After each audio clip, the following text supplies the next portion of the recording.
sommes là sur une grande idée reçue, à savoir que si un enfant fréquente la collectivité, il a plus de chances de devenir sociable à l'âge de l'enfance et voire à l'âge adulte. Ça, c'est vraiment une idée reçue qui a été complètement déconstruite par la recherche et puis par la pratique sur le terrain.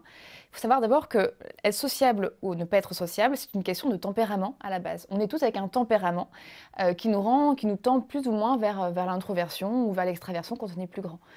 Si on a deux parents qui sont très introvertis, on va peut-être plus tendre aussi vers l'introversion. C'est tout à fait normal et ce n'est pas grave, hein. Être introverti, on a aussi beaucoup de qualités quand on est introverti. Il faut savoir ça, c'est un premier point. Un deuxième point, il est vrai que le petit humain est un être qui est social, donc qui est fait pour vivre en communauté avec d'autres enfants, mais un environnement qui est trop peuplé, comme c'est le cas de beaucoup de crèches en France, donc quand on dépasse les 15 enfants dans un même espace, qui est le cas d'énormément de crèches, c'est un environnement qui devient stressant pour le cerveau du petit humain, même si c'est un cerveau qui tend vers l'extraversion et qui supporte bien les stimulations.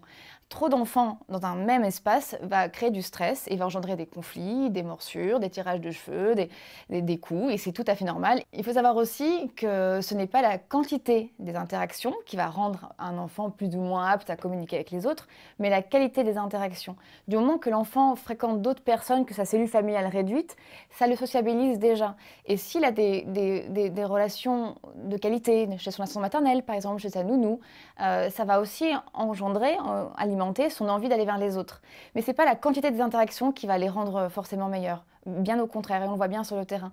Un enfant qui se fait mordre 2-3 fois par jour, par exemple, aura peut-être moins envie aussi de communiquer avec les autres, ça peut être plus stressé dans sa relation aux autres. Et enfin, du coup, d'un point de vue développemental vraiment très théorique, la collectivité deviendrait intéressante pour l'enfant, s'il en a envie, vers l'âge de 18-24 mois, et vraiment pas avant. Un bébé n'a pas sa place en collectivité. C'est quelque chose que je répète, parce que pour avoir vu beaucoup de bébés en collectivité, ce sont des bébés qui sont laissés seuls, beaucoup de temps, qui pleurent seuls aussi, parce qu'il n'y a pas le choix.